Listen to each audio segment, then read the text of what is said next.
Go crazy. Anyway. Yeah, I know. I am Lady Rain, and this is the Reader's Nook. We are going to get right into it. So, we're still on Chapter 5. Chapter 5 is Gardner takes a fall. So, sounds like it's a drinking fall.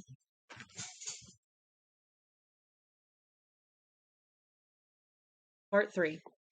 He walked slowly over to a chair and sat down, now massaging both temples. The nukes. Of course it had been the nukes. What else? If it wasn't Chernobyl, it was Seabrook. And if it wasn't Seabrook, it was 3 Mile Island. And if it wasn't 3 Mile Island, it was Maine Yankee and Wiscasset, or what could have happened at the Hanford plant in Washington State if someone hadn't happened to notice, just in the nick of time, that their used core rods stored in an unlined ditch outside were getting ready to blow sky high. How many nicks of time could there be? Bent fuel rods that were stacking up in big hot piles. They thought the curse of King Tut was bad? Brother, wait until some 25th century archaeologist dug up a load of this shit. You tried to tell people the whole thing was a lie, nothing but a bald-faced, naked lie, that nuclear-generated power was eventually going to kill millions and render huge tracts of land sterile and unlivable. What you got back was a blank stare. You talked to people who had lived through one administration after another, and I forgot to do it again.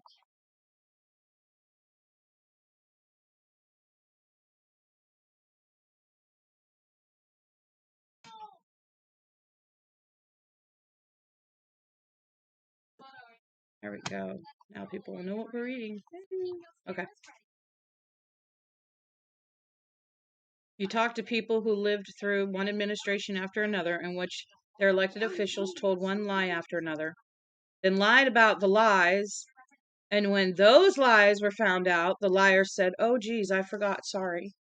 And since they forgot, the people who elected them behaved like Christians and forgave. You couldn't believe there were so fucking many of them willing to do that until that you remembered what P.T. Barnum said about the extraordinarily high birth rates of suckers. They looked you square in the face when you tried to tell them the truth and informed you that you were full of shit. The American government didn't tell lies. Not telling lies was what made America great. Oh, dear Father, here's the facts. I did it with a little axe. I can't keep silent, for it was I, and come what may, I cannot tell a lie. When you tried to talk to them, they looked at you as if you were babbling in a foreign language. It had been 8 years since he had almost killed his wife, and 3 since he and Bobbi had been arrested at Seabrook. Bobbi on a general charge of illegal demonstration, Bard on a much more specific one, possession of a concealed and unlicensed handgun. The others paid a fine and got out. Gardner did 2 months. His lawyer told him he was lucky. Gardner asked his lawyer if he knew he was sitting on a time bomb and jerking his meat. His lawyer asked him if he had considered psychiatric help. Gardner asked his lawyer if he had ever considered getting stuffed. But he had had sense enough not to attend any more demonstrations. That much anyway. He kept away from them. They were poisoning him. When he got drunk, however, his mind, whatever the booze had left of it, returned obsessively to the subject of the reactors, the core rods, the containments, the inability to slow down a runaway once it really got going. To the nukes, in other words. When he got drunk, his heart got hot. The nukes. Goddamn nukes. It was symbolic, yeah, okay. You didn't have to be a Freud to figure that what he was really protesting was the reactor in his own heart. When it came to matters of restraint, James Gardner had a bad containment system. There was some technician inside who should have long since been fired. He sat and played with all the wrong switches. That guy wouldn't be really happy until James Gardner went China Syndrome. I'm gonna have to watch it again now. There's a movie called that. The goddamn fucking newts. Forget it. He tried. For a start, he tried thinking about tonight's reading at Northeastern. A fun-filled frolic that was being sponsored by a group that called itself the Friends of Poetry, a name which filled Gardner with fear and trembling. Groups with such names tended to be made up exclusively of women who called themselves ladies, most of them of a decidedly blue-haired persuasion. The ladies of the club, yes, I'm getting up there 20, 30 years from now. The ladies of the club tended to be a good deal more familiar with the works of Rod McKeown than those of John Berryman, Hart Crane, Ron Cummings, or that good old drunken blackout brawler and wife shooter James Eric Gardner. Get out of here, Guard. Never mind the New England Poetry Caravan. Never mind Northeastern, or the Friends of Poetry, or the McCardle bitch. Get out of here right now before something bad happens. Something really bad. Because if you stay, something really bad will. There's blood on the moon. But he was damned if he'd be running back to Maine with his tail between his legs. Not him. Besides, there was the bitch. Tricia McCardle was her name. And if she wasn't one strutting world-class bitch, Guard had never met one. She had a contract, and it specified no play, no pay. Jesus, Gardner said. He put a hand over his eyes, trying to shut away the growing headache. The growing headache. Knowing there was only one kind of medicine that would do it, and also knowing it was exactly the sort of medicine that could bring that really bad thing on. And also knowing that knowing would do no good at all. So after a while, the booze started to flow, and the cyclone started to blow. James Gardner now in free fall. Part 4. Patricia McCardle was the New England Poetry Caravan's principal contributor and head ramrod. Her legs were long but skinny, her nose aristocratic but too blade-like to be considered attractive. Guard had once tried to imagine kissing her, and had been horrified by the image which had risen unbidden in his mind. Her nose not just sliding up his cheek, but slicing it open like a razor blade. She had a high forehead, non-existent breasts, and eyes as gray as a glacier on a cloudy day. She traced her ancestry back to the Mayflower. Gardner had worked for her before, and there had been trouble before. He had become part of the 1988 New England Poetry Caravan in rather grisly fashion. But the reason for his abrupt inclusion was no more unheard of in the world of poetry than it was in those of jazz and rock and roll. Patricia McCardle had been left with a last-minute hole in her announcement program because one of the 6 poets who had signed up for this summer's happy cruise had hung himself in his closet with his belt.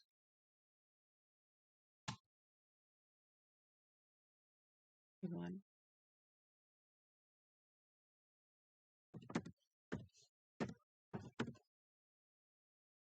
There's another disclaimer. As I said, guys, I haven't read it, so I don't know the disclaimers until they come up. I do apologize. Just like Phil or Oakes, Ron Cummings had said to Gardner as they sat near the back of the bus on the first day of the tour. He said it was a nervous bad boy. He said it with a nervous bad boy at the back of the classroom giggle. But then, Bill Clotsworth always had a derivative, always was a derivative son of a bitch. Patricia McCardle had gotten 12 reading dates and fairly good advances on a deal which, when stripped of all the high-flown rhetoric, boiled down to 6 poets for the price of 1.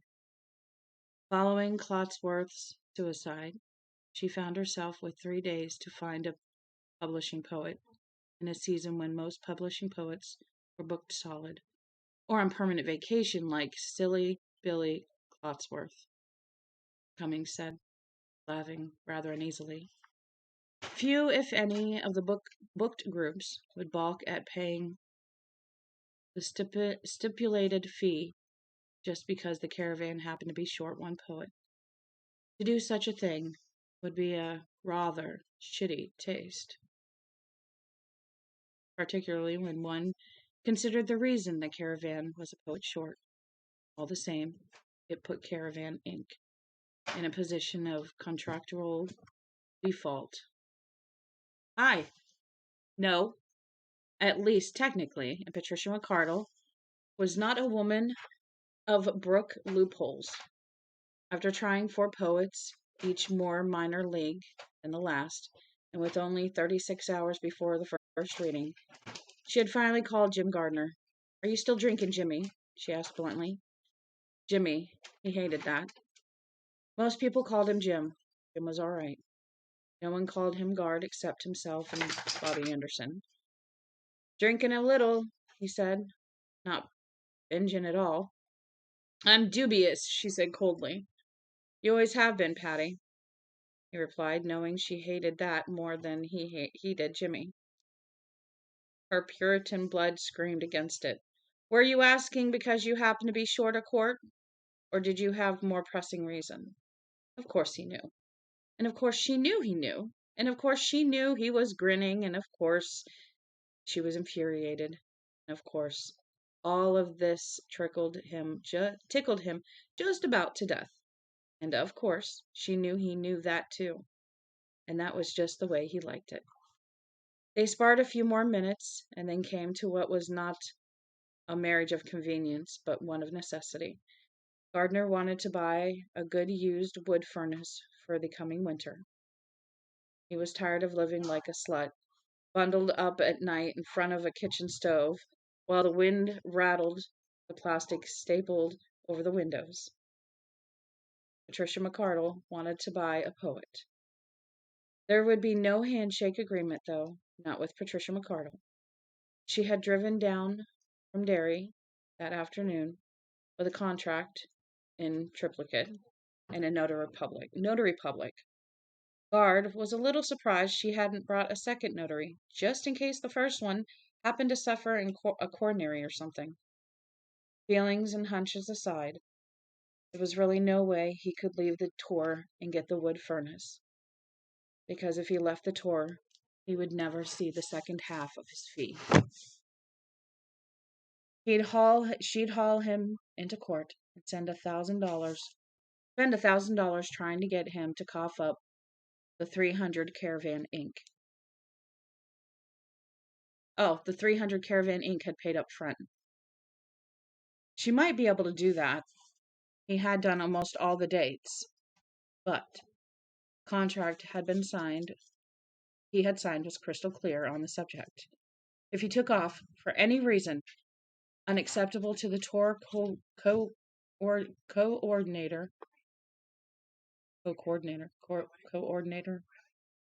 any and all fees unpaid shall be declared null and void, and any and all fees prepaid shall be refundable to Caravan Inc. within 30 days. Why not get paid for the days you already did? It's so stupid. And she would go after him. She might think she was doing it on principle, but it would really be because he had called her Patty in her hour of need. Alexander, please come here. Nor would that be the end of it.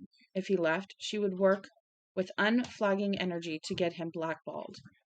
He would certainly never read again for another poetry tour. Come here. With which she was associated, and that was a lot of poetry tours. Then there was the delicate matter of grants. Yes. Please take your basket.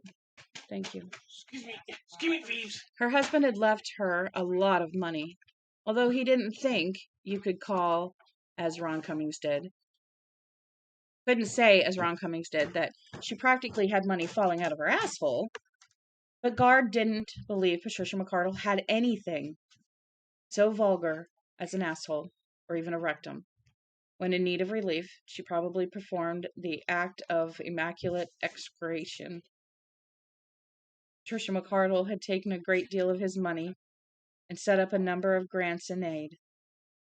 This made her simultaneously a serious patron of the arts and an extremely smart businesswoman. In regard to the nasty business of income taxes, the grants were write-offs. Some of them funded poets for specific time periods. Some funded cash poetry awards and prizes. And some underwrote magazines of modern poetry and fiction. The grants were administered by committees. Behind each of them moved the hand of Patricia McCardle, making sure that they meshed as neatly as the pieces of a Chinese puzzle, or the strands of a spider's web. She could do a lot more to him than get back her lousy $600. She could muzzle him, and it was just possible, unlikely but possible, that he might write a few more good poems before the madman who had suffered a shotgun up the asshole of the world decided to pull the trigger. To get through it, he thought. He had ordered a bottle of Johnny Walker from room service. God bless the tab forever and ever, amen. And now he poured his second drink with a hand that had become remarkably steady. Get through it, that's all. But as the day wore on, he kept thinking about grabbing the Greyhound bus to the Stewart Street Terminal, and getting off 5 hours later in front of a dusty little drugstore in Unity. Thumbing a ride up to Troy from there, calling Bobbi Anderson on the phone and saying, I almost went up in the cyclone, Bobbi, but I found the storm cellar just in time. Lucky break, huh? Shit on that, you make your own luck. If you be strong, Guard, you be lucky. Get through it, that's all. That's what to do. He scrummed through his tote bag, looking for the best clothes he had left. Since his reading clothes appeared to be beyond salvage, he tossed a pair of faded jeans, a plain white shirt, and a tattered pair of skivvies and a pair of socks onto the bedspread. Thanks, ma'am, but there's no need to make up the room. I've slept in the tub. He got dressed, ate some certs, ate some booze, ate some more certs, then went through the bag again, this time looking for the aspirin. He found it, ate some of those. He looked at the bottle, looked away. The pulse of the headache was getting worse. He sat down by the window with his notebooks, trying to decide what he would read that night. In this dreadful long afternoon light, all his poems looked as if they had been written in Punic. Instead of doing anything positive about his headache, the aspirin seemed to actually be intensifying it. Blam, bam, thank you, ma'am. His head whacked with each heartbeat. It was the same old headache. The one that left like an auger made of dull steel. Ow. The one that felt like an auger made of dull steel being slowly driven into his head at a point slightly above and to the left of his eye.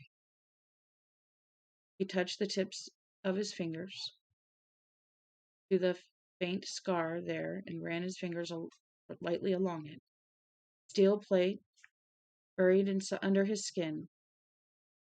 There was the result of a skiing accident in his teens. He remembered the doctor saying, you may suffer headaches from time to time. When they come, just thank God you can feel anything. You're lucky to be alive. But at times like this, he wondered. At times like this, he wondered a lot.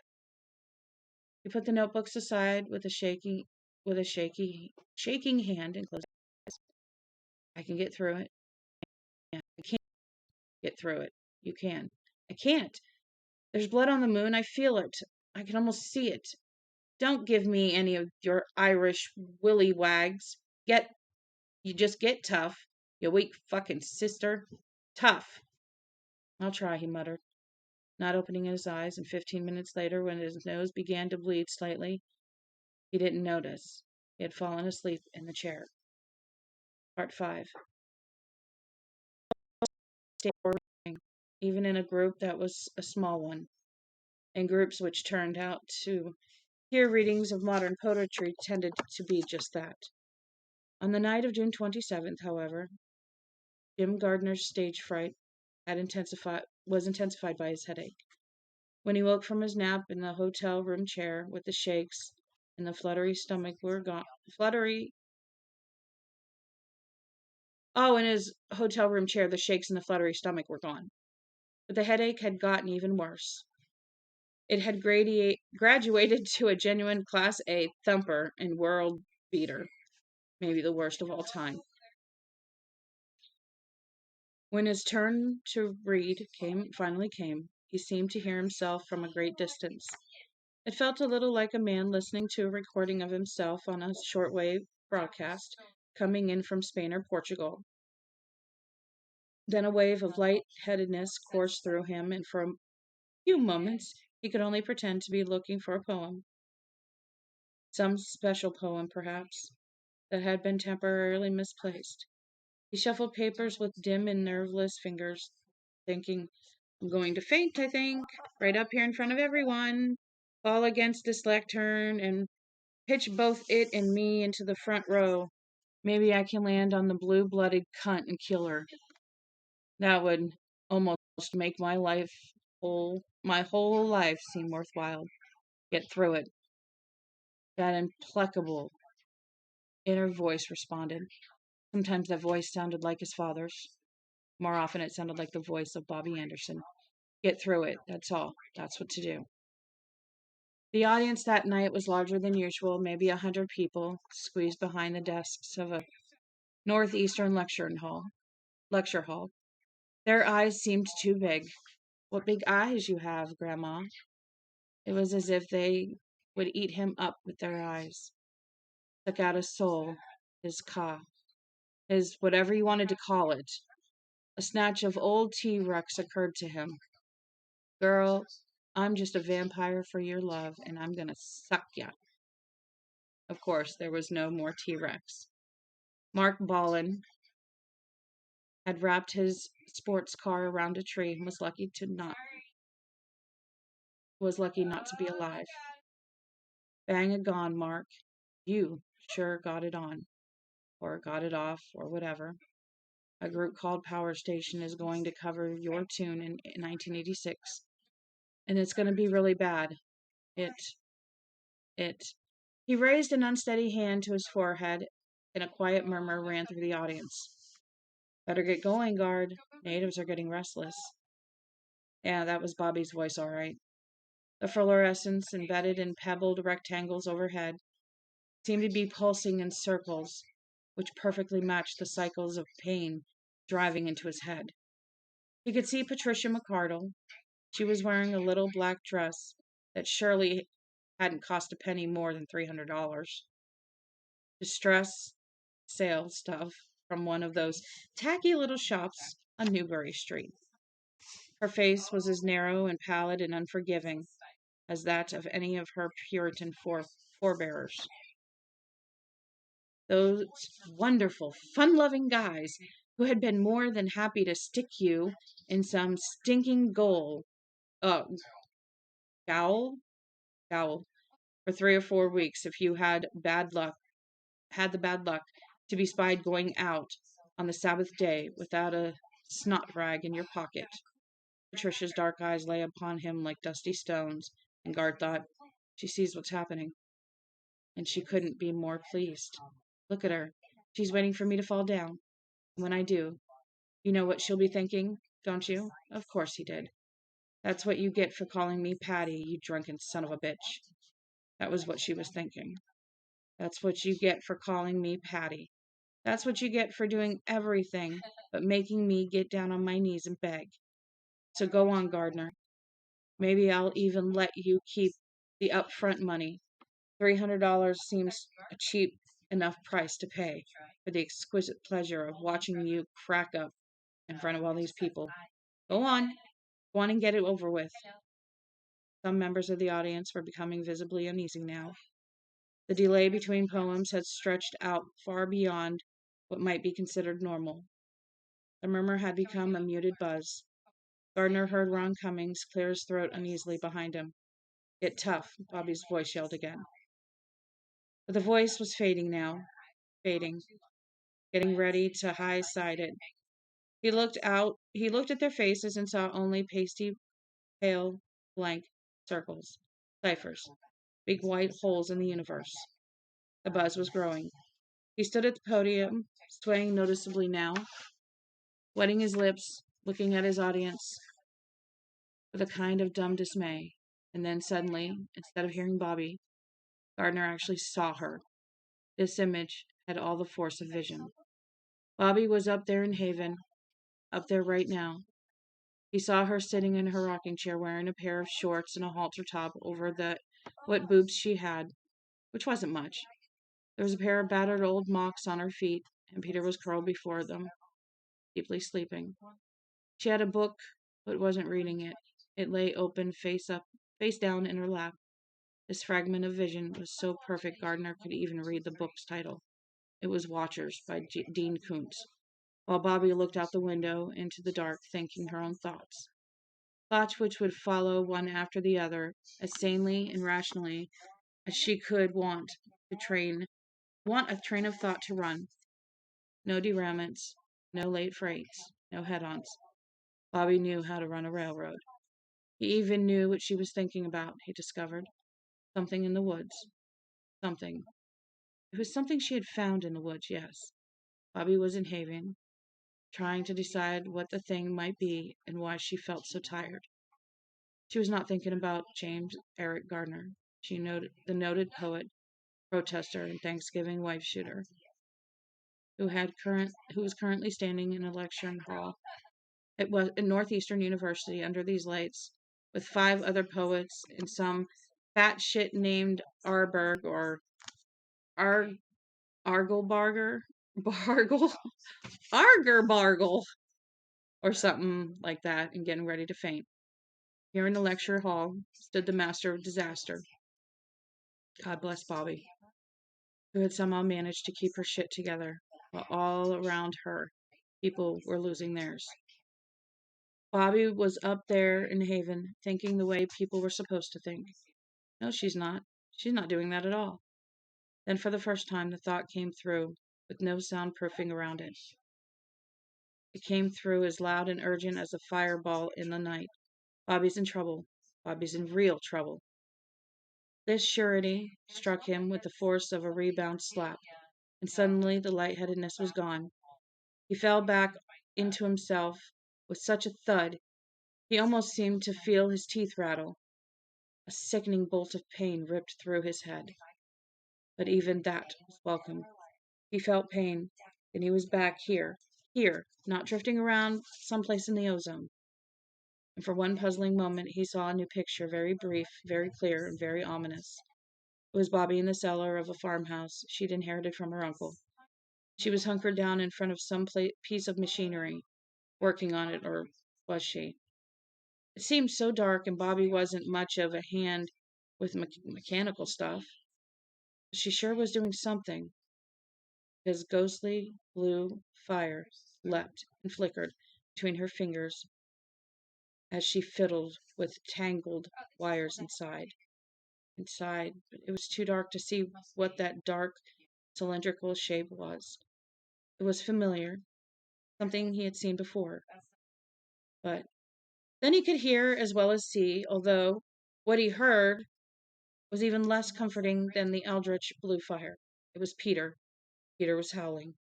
Bobby took no notice, and that was utterly unlike her.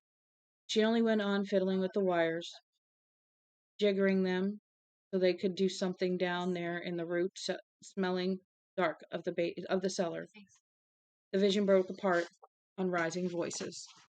The faces which went with those voices were no longer white holes in the universe, but the faces of real people. Some were amused, but not many.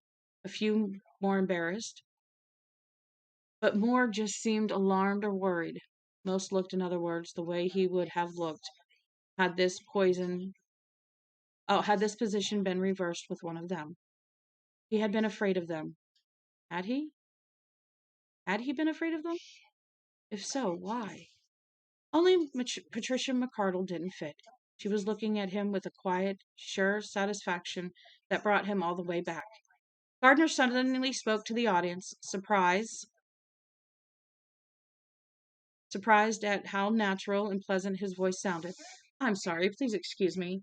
I've got a batch of new poems here, and I went wool gathering among them, I'm afraid. Pause, smile. Now he could see some of the worried ones settling back, looking relieved. There was a little laughter, but it was sympathetic. He could, however, see a flush of anger rising in Patricia McCardle's cheeks, and it did his headache a world of good. Actually, he went on, even that's not the truth. The fact is, I was trying to decide whether or not to read some of this new stuff to you.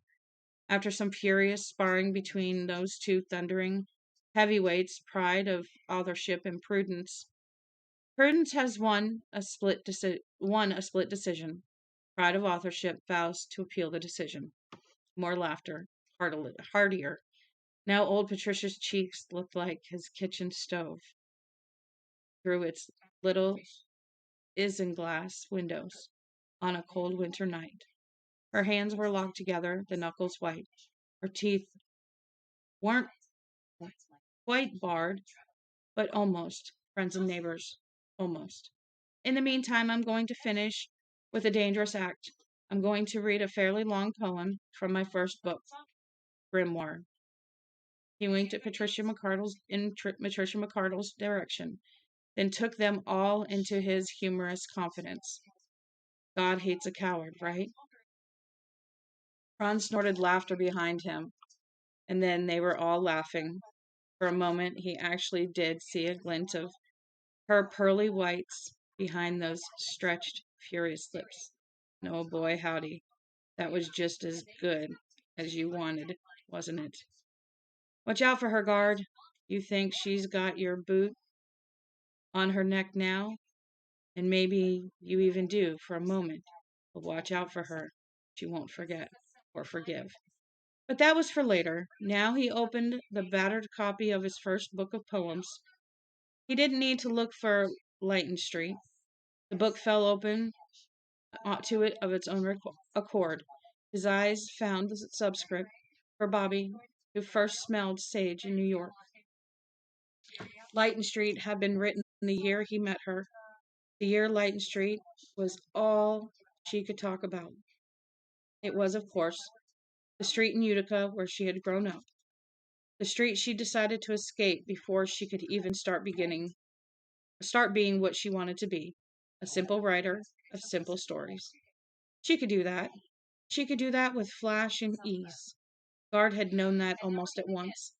Later that year, he had sensed that she might be able to do more, to surmount the careless, profligate ease with which she wrote, and do, if not great work, brave work.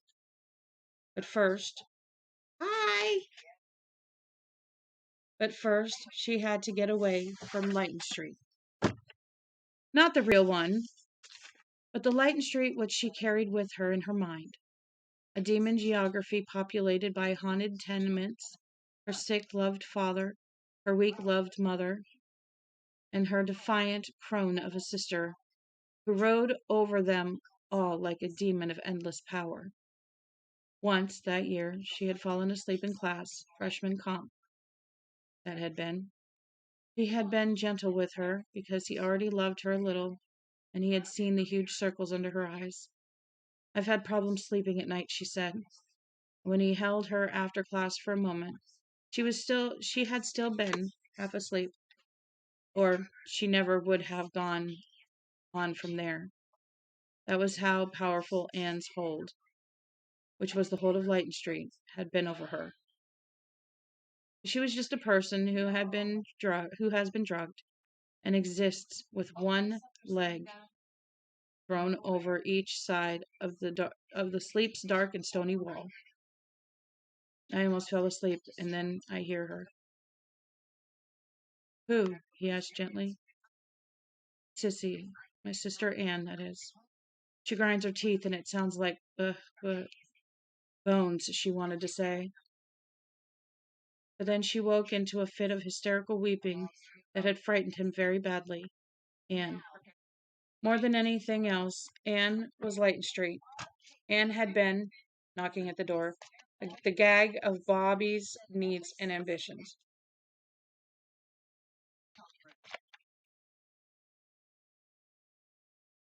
Okay, Guard thought. For Bobby. Only for you. And then to read Leighton Street as smoothly as if he had spent the afternoon rehearsing it in his room. These streets begin where the cobbles surface through tar like heads of children buried badly in their textures, Gardner read. What myth is this, we ask, but the children who play stickball and Johnny jump my pony round here just laugh. No myth, they tell us, no myth. Just, they say, hey motherfucker, ain't nothing but Leighton Street here. Ain't nothing but all small houses. Ain't only but back porches where our mothers wash there and there and there. All three theirs were there. Where days grow hot, and on Leighton Street they listen to the radio, while pterodactyls flew between the TV aerials on the roof, and they say, hey motherfucker, they say, hey motherfucker. No myth, they tell us, no myth. Just they say, hey motherfucker, ain't nothing but Leighton Street around here. This, they say, is how you be silent in your silence of days, motherfucker. When we turned our backs on these upstate roads, warehouses with faces of blank brick, when you say, oh, but I have reached the end of all I know, and still hearing her grinding in the night. Because it had been so long since he had read the poem even to himself. He did not just perform it, something he had discovered that was almost impossible not to do at the end of the tour such as this. He rediscovered it. Most of those who came to the reading at Northeastern that night, even those who witnessed the evening's sordid, creepy conclusion, agreed that Gardner's reading of Leighton Street had been the best of the night. A good many of them maintained it was the best they had ever heard. Since it was the last reading Jim Gardner would ever give in his life, it was maybe not such a bad way to go out. Part 6. It took him nearly 20 minutes to read all of it, and when he finished, he looked up uncertainly into the deep and perfect well of silence. He had time to think he had never read the damn thing at all, that it had just been a vivid hallucination in the moment or two before the faint. Then someone stood up and began to clap steadily and hard.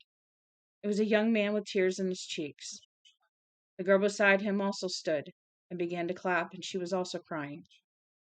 Then they were all standing and applauding. Yeah, they were giving him a fucking standing O. And in their faces he saw what every poet or would-be poet hopes to see when he or she finished reading. The faces of people suddenly awakened from a dream brighter than any reality. They looked as dazed as Bobby had on that day, not quite sure where they were. But they weren't all standing and applauding, he saw.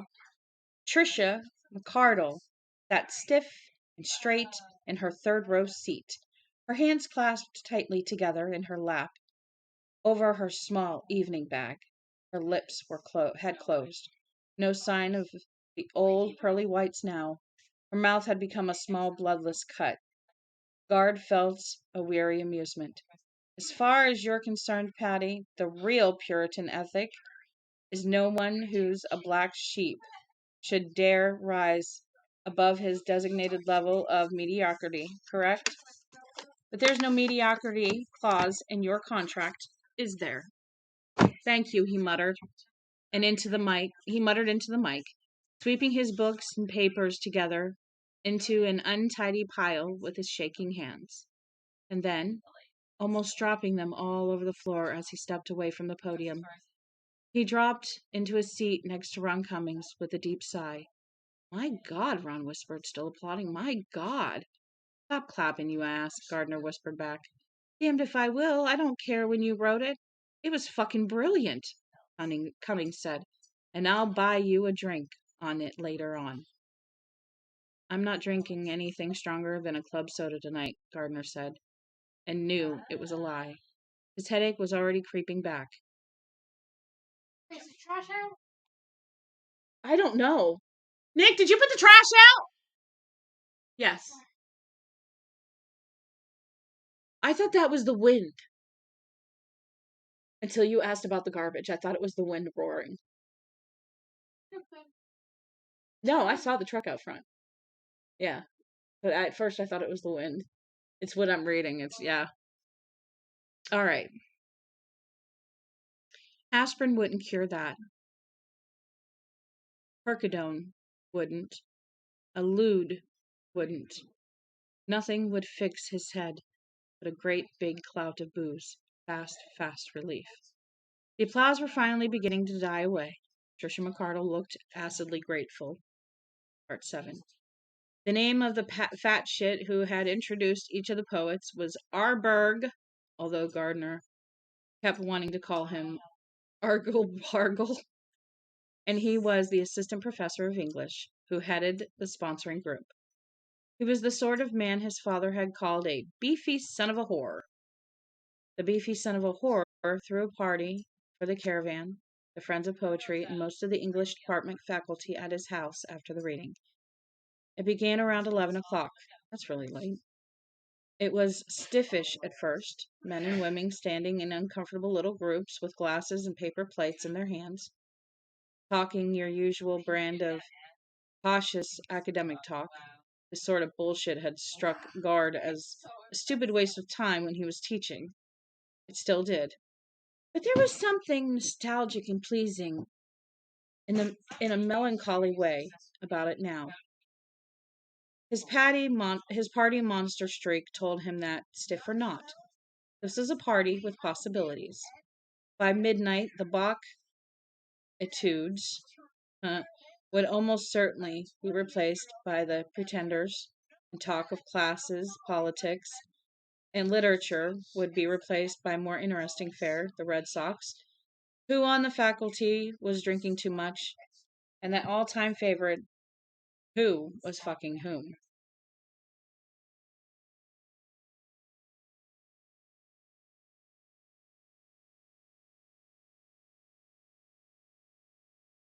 I'm not even answering that. Because it has nothing to do with what I'm reading. There was a large buffet for which most of the poets made a beeline, reliably following Gardner's first rule of touring poets. If it's gratis, grab it. As he watched, Anne Delaney, who wrote spare, haunting poems about rural, working-class New England, stretched her paws wide and ripped into the huge sandwich she was holding.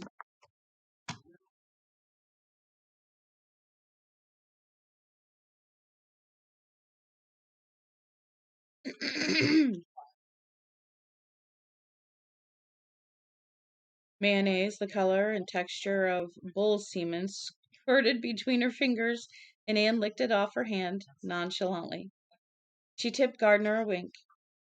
To her left, last year's winner of Boston University's Hawthorne Prize for his long poem Harbor Dreams, 1650 to 1980, was cramming green olives in his mouth. with blurry speed. This fellow, John Edvard Symington by name, paused long enough to drop a handful of wrapped mini wheels of Bonville cheese into each pocket of his corduroy sports coat, patched elbows naturally, and then went back to the olives. Ron Cummings strolled over to where Gardner was standing. As usual, he wasn't eating. He had a Waterford glass that looked full of straight whiskey in one hand. He nodded toward the buffet. Great stuff. If you're a connoisseur of Kitchener's bologna and iceberg lettuce, you and like Flinbo. That that Argle Bargle really knows how to live, Gardner said. Cummings, in the act of drinking, snorted so hard his eyes bulged.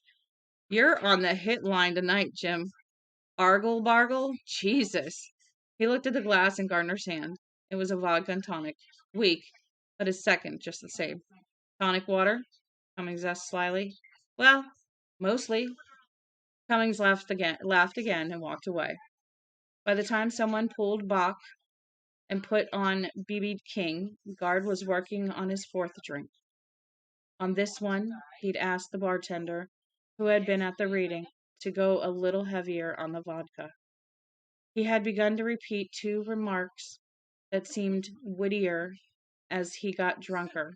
First, that if you were a connoisseur of Kitchener's bologna and iceberg lettuce, you were in like Flynn here, Bo.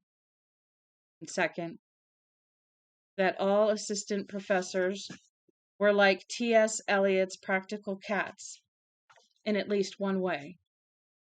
They all had secret names. Gardner confided that he had intuited that of their host, Argle Bargle. He went back for a fifth drink and told the bartender just to wave the tonic bottle in that old drink's face. That would be fine. The bartender waggled the bottle of Schweppes solemnly in front of Gardner's glass of vodka. Gardner laughed until tears stood in his eyes and his stomach hurt. He really was feeling fine tonight. And who, sir or madam, deserved it more?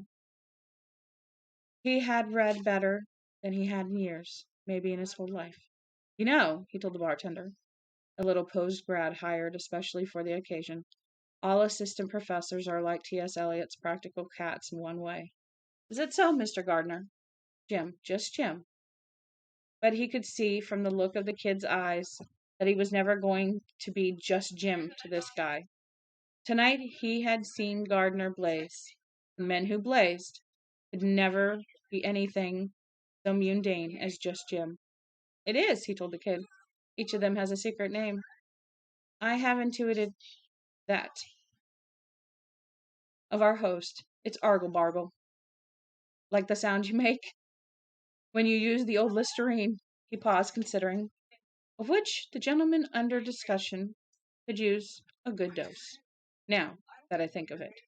Gardner laughed quite loudly. It was a fine addition to the basic thrust. Just adding a tasteful hood ornament to a fine car, he thought, and laughed again. This time a few people glanced around before going back to the conversations. Too loud, he thought. Turn down your volume control, Guard, old buddy. He grinned widely, thinking he was having one of his magic nights. Even his damn thoughts were funny tonight. The bartender was also smiling, but his smile had a slightly concerned edge to it. You ought to be careful what you say about Professor Arberg, he said. Or who you say it to. He's a bit of a bear. Oh, is he? Gardner popped his eyes around and waggled his eyebrows energetically up and down like Groucho Marx. Well, he's got the build for it. Beefy son of a whore, ain't he?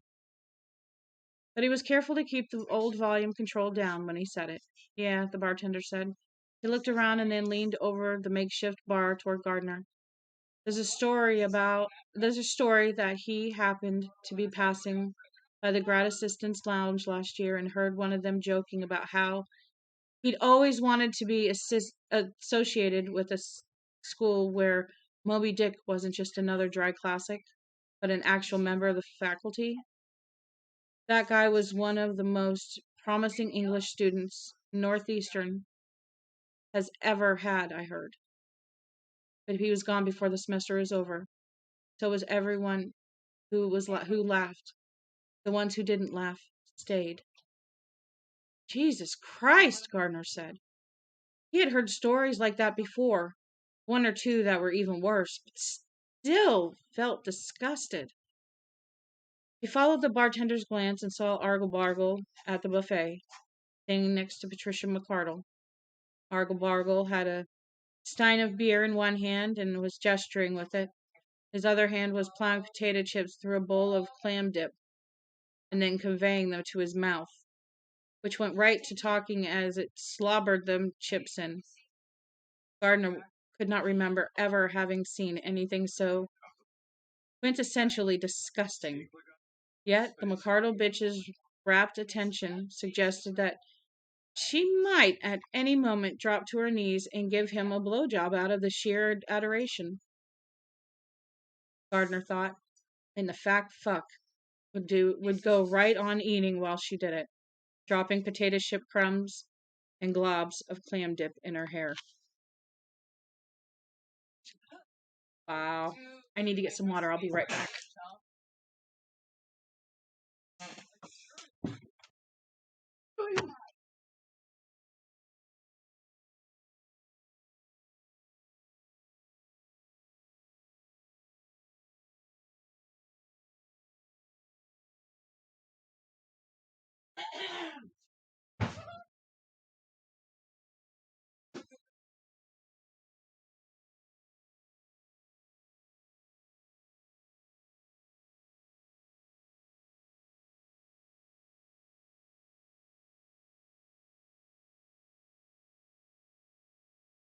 Oh, Jesus. Turned around and you were there, you little stinker. What the hell was that? Here, let me scare my mom to death? I wasn't expecting you there, and I turned around and she's like right there.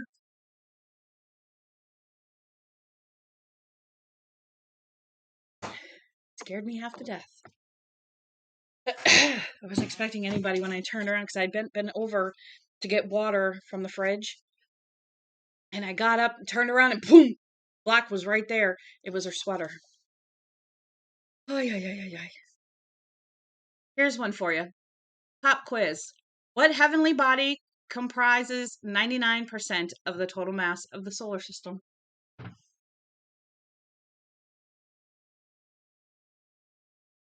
I was going to say space.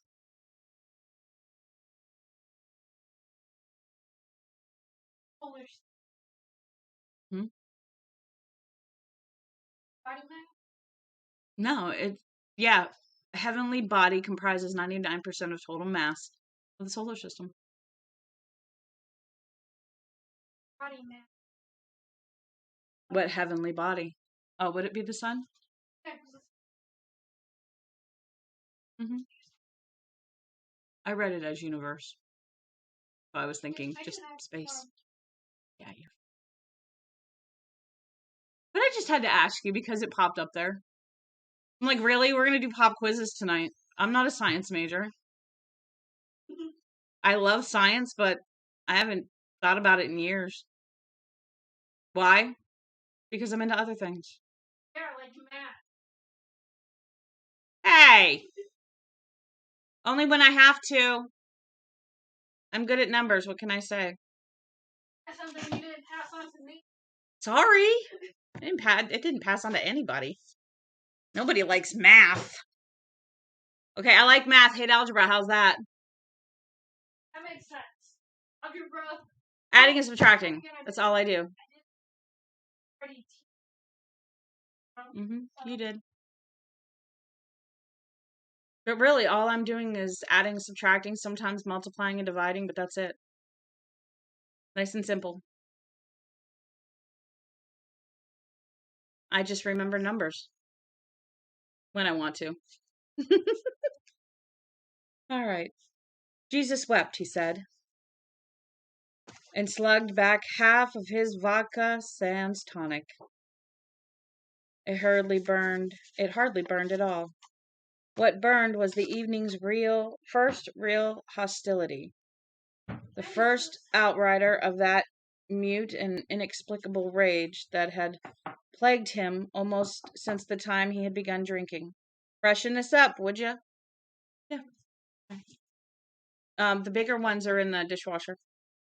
The bartender dumped in more vodka and said shyly, I thought your reading tonight was wonderful, Mr. Gardner. Gardner was absurdly touched. Leighton Street.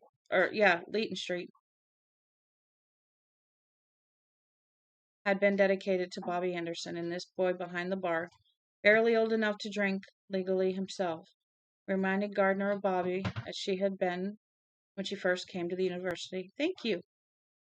You want to be a little careful of that vodka, the bartender said. It has a way of blindsiding you. I'm in control, Gardner said, and gave the bartender a reassuring wink. Visibility 10 miles to unlimited. He pushed off from the bar.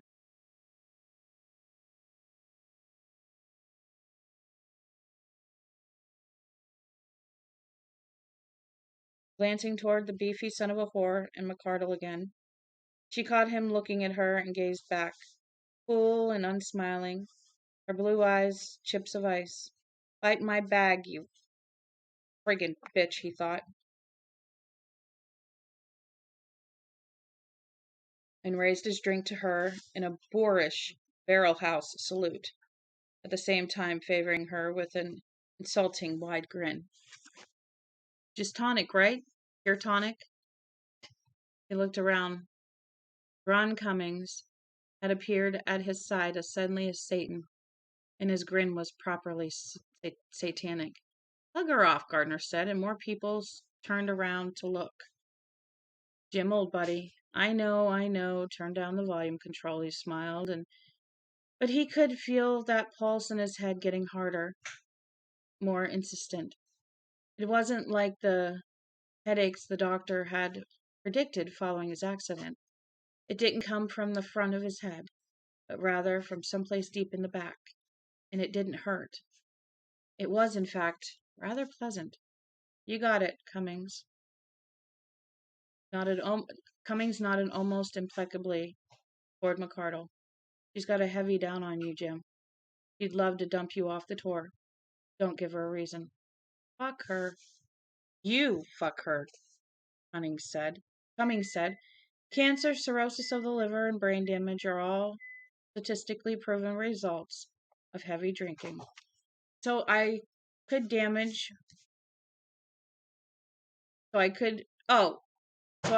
reasonably expect any of them in my future. And if one of them were to come down on my head, I'd have no one to blame but myself. Diabetes, glaucoma, and premature senility all run in my family.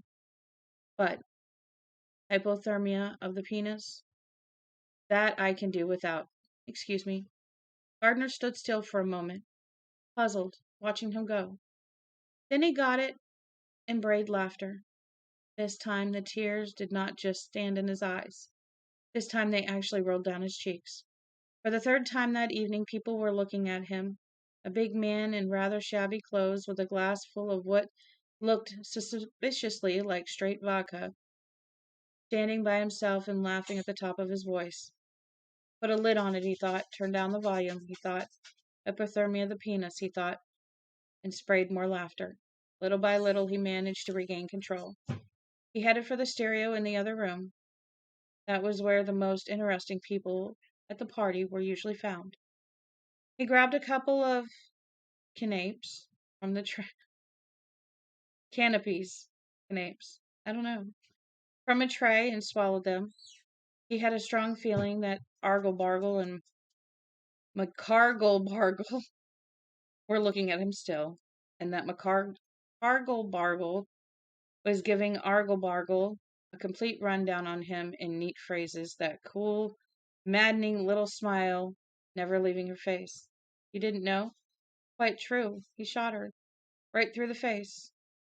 She told him she wouldn't press charges if he would give her an unaccosted An uncontested divorce.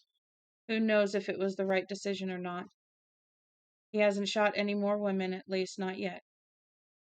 But however well he might have read tonight, after that rather eccentric lapse, he is unstable, and you can see it. He's not able to control his drinking. Better watch it, guard, he thought. For the second time that night, thought came in a voice that was very much like Bobbi's. Your paranoia is showing. You're not talking about you. They're not talking about you, for Christ's sake. At the doorway, he turned and looked back. They were looking directly at him. He felt nasty, dismayed shock race through him. And then he forced another big, insulting grin and tipped his glass toward both of them. Get out of here, guard. This could be bad. You're drunk. I'm in control, don't worry. She wants me to leave. That's why she keeps looking at me. That's why she's telling that fat fuck all about me. That I shot my wife and I was busted at Seabrook with a loaded gun in my pack sack. She wants to get rid of me because she doesn't think drunken wife shooting commie syrup nuclear protesters. Oh, commie simp nuclear protesters should get the biggest motherfucking hand of the night. But I can be cool. No problem, baby. I'm just going to hang out, taper off on the firewater, grab some coffee, and go home early. No problem. And although he didn't drink any coffee, didn't go home early, and didn't taper off on the firewater, he's okay for the next hour or so. He turned down the volume control every time he heard it start going up, and made himself quit every time he heard himself doing what his wife had called holding forth. When you get drunk, Jim, she had said, not the least of your problems is a tendency to stop conversing and start holding forth. He stayed mostly in Arberg's living room, where the crowd was younger and not so cautiously pompous. Their conversation was lively, cheerful, and intelligent. The thought of the nukes rose in Gardner's mind. At hours such as this, it always did, like a rotting body floating to the surface in response to cannon fire.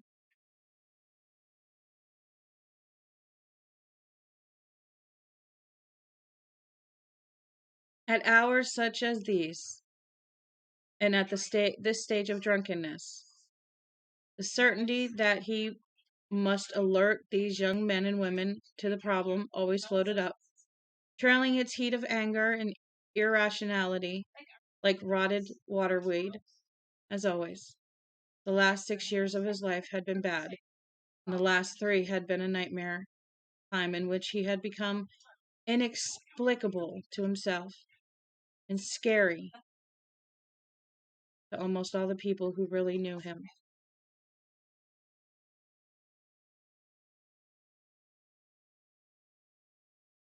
He asked the question, and I guess because I didn't answer, he left.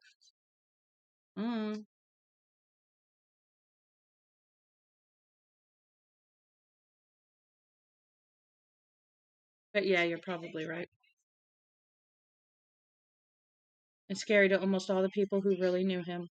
When he drank, this rage, this terror, most of all, this inability to explain whatever had happened to Jimmy Gardner, to explain even to himself, found outlet on the subjects of the nukes. But tonight he had hardly raised the subject when Ron Cummings staggered into the parlor, his narrow, gaunt face glowing with feverish color. Drunk or not, Cummings was still perfectly able to see how the wind was blowing. He adroitly turned the conversation back toward poetry. Gardner was weakly grateful, but also angry. It was irrational, but it was there. He had been denied his fix. So, partly thanks to the tight cheek rein he had imposed on himself, and partly due to Ron Cummings' timely intervention, Gardner avoided trouble until Arberg's party was almost over. Another half hour, and Gardner might have avoided trouble completely, at least for that night. But when Ron Cummings began to hold forth on the beat poets with his customary cutting wit, Gardner wandered back into the dining room to get another drink and perhaps something to nosh on from the buffet. What followed might have been arranged by a devil with a particularly malignant sense of humor. Once we've got Iroquois online, we'll have the equivalent of 3 dozen full scholarships to give away, a voice on Gardner's left was saying. Gardner looked around so suddenly that he almost spilled his drink. Surely he must be imagining this conversation. It was too coincidental to be real. 6 people were grouped at one end of the buffet, 3 men and 3 women. One of the couples was a world-famous vaudeville team of Argle Bargle and McCargle Bargle. The man speaking looked like a car salesman with better taste in clothes than most of the breed. His wife stood next to him. She was pretty in a strained way, her fading blue eyes magnified by thick spectacles. Gardner saw one thing at once. He might be an alkie and obsessive on this one subject, but he had always been a sharp observer and still was. The woman with the thick spectacles was aware that her husband was doing exactly that which Nora had accused Gard himself of doing at parties once he got drunk, holding forth.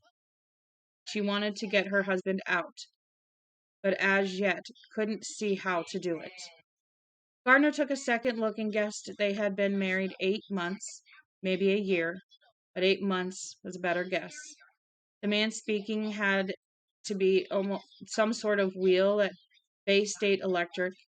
Had to be Bay State, because Bay State owned the boondoggle that was the Iroquois plant.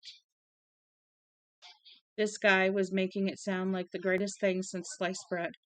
And because he looked as though he really believed it, Gardner decided he must be a wheel of a rather small sort. Maybe even a spare tire. He doubted if the big guys were so crazy about Iroquois. Even putting aside the insanity of nuclear power for a moment, there was the fact that Iroquois was 5 years late coming online, and the fate of 3 interconnected New England bank chains depended on what would happen when, and if it did. They were all standing chest deep in radioactive quicksand and trading paper. It was like some crazy game of musical chairs. Of course, the courts had finally given the company permission to begin loading hot rods the month before, and Gardner supposed that had the motherfuckers breathing a little easier. Arberg was listening with solemn respect. He wasn't a trustee of the college, but anyone above the post of instructor would find enough to butter up an emissary from Bay State Electric, even a spare tire. Big private utilities like Bay State could do a lot for a school if they wanted to. Was Reddy Kilowatt here a friend of poetry? About as much, Gard suspected, as he himself was a friend of the neutron bomb. His wife, however, she of the thick glasses and the strained pretty face, she looked like a friend of poetry. Knowing it was a terrible mistake, Gardner drifted over. He was wearing a pleasant, late in the party, gotta go soon smile. But the pulse in his head was faster, centering on the left. The old, helpless anger was rising in a red wave. Don't you know what you're talking about? Was almost all that his heart would cry. There were logical arguments against nuclear power plants I would turn on my heater, that he could muster, but at times like this, he could only find the inarticulate cry of his heart. Don't you know what you're talking about? Don't you know what the stakes are? There we go. That's a little better.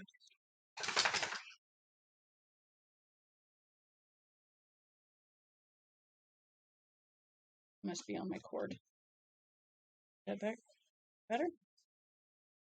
Yes. Okay. Yes, baby. Don't you know what you're talking about was almost all that his heart could cry. There were logical arguments against nuclear power plants that he could muster, but at times like this, he could only find the inarticulate cry of his heart. Don't you know what you're talking about? Don't you know what the stakes are? Don't any of you remember what happened in Russia 2 years ago? They haven't. They can't. They'll be burying the cancer victims far into the next century. Jesus jumped up fiddling Christ. Stick one of those used core rods up your ass for half an hour or so and tell everyone how safe nuclear power is when your turds start to glow in the dark. Jesus. Jesus! You jerks are standing here listening to a man talk as if he was sane. He stood there, drink in his hand, smiling pleasantly, listening to the spare tires spout his deadly nonsense. The third man in the group was 50 or so and looked like a college dean. He wanted to know about the possibility of further organized protests in the fall. He called the spare tire Ted.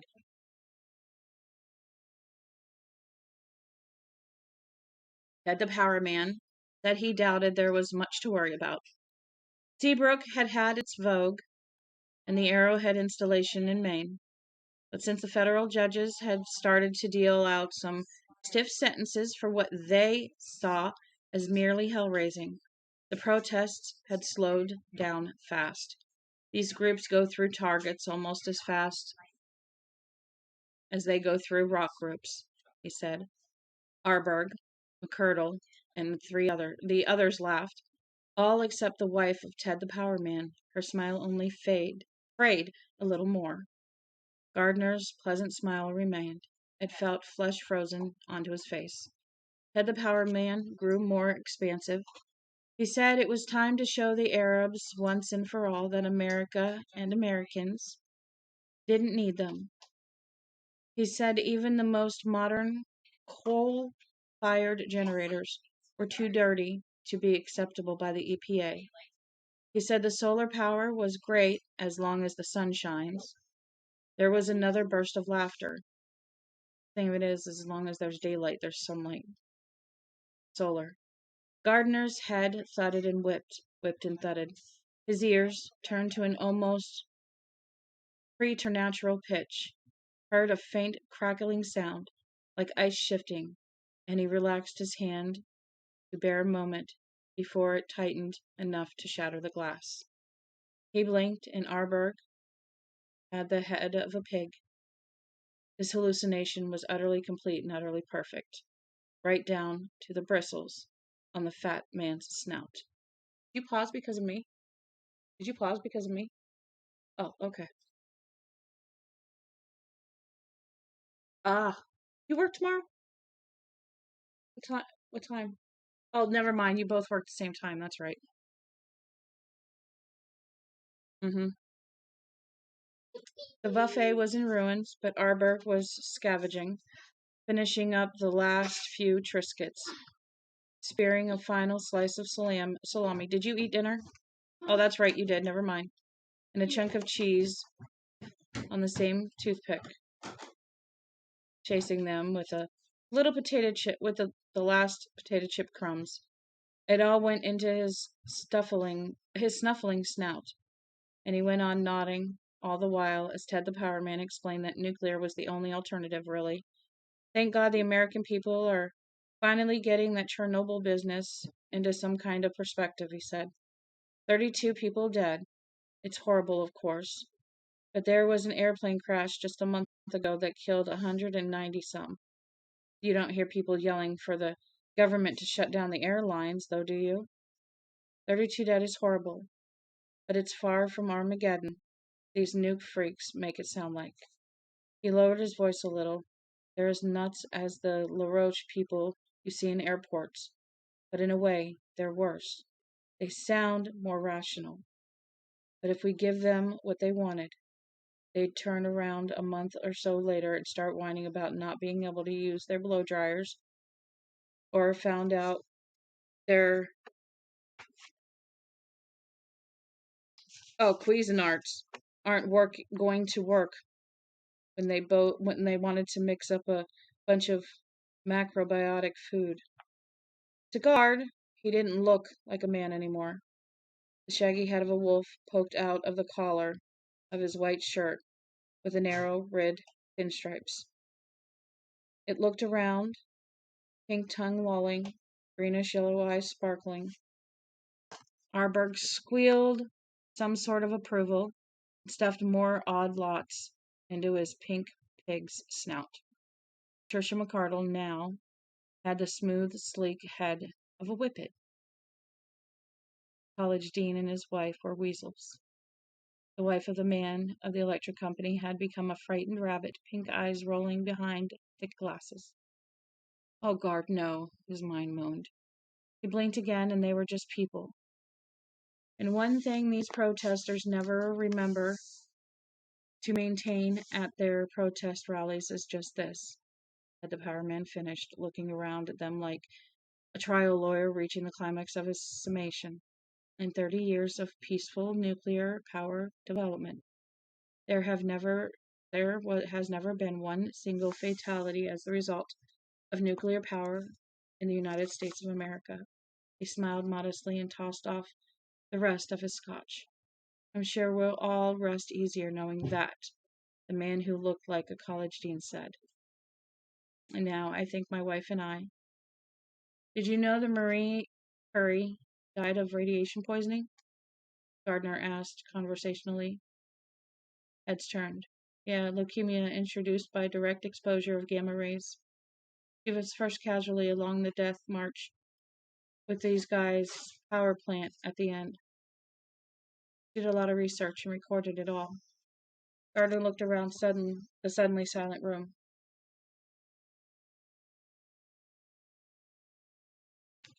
Her notebooks were locked up in a vault, he said. A vault in Paris. It's lead-lined. The notebooks are whole, but too radioactive to touch. And as for who's died here, we don't really know. The AEC and the EPA keep a lid on it. Patricia McCardle was frowning at him. With the dean temporarily forgotten, Arberg went back to scrounging along the denuded buffet table.